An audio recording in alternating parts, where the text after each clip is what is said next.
પપ્પા હું તમને એક પ્રશ્ન પૂછું. નાના તારો પ્રશ્ન તારા જેવો હશે. અરે પપ્પા તમે સીધો સીધો કહી દો ને, તમને આવડતો જ નથી. હા બોલ બોલ, પ્રશ્ન શું છે? પપ્પા તમારા કને મસ્ત મજાની બાઈક છે અને તમે ફરવા ગયા અને પડી જાઓ તો તમે કેવી રીતે મદદ માંગો? તો હું ગુજરાતીમાં મદદ માંગુ. કેવી રીતે? મારી કોઈ મદદ કરો, હું હોન્ડાથી પડી ગયો છું. પણ ત્યાં કોઈને ગુજરાતી ના આવડે તો હું હિન્દીમાં બોલું. કેવી રીતે? मेरी मदद करो, मैं बाइक से गिर गया हूँ. પણ ત્યાં કોઈને હિન્દી ના આવડે તો હું અંગ્રેજીમાં બોલું.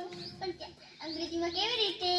somebody help me એવી રીતે. પણ ત્યાં કોઈને અંગ્રેજી ના આવડે તો ટુન્ની બેટા મને ગુજરાતી, હિન્દી ને અંગ્રેજી સિવાય મને કોઈ ભાષા નથી આવડતી.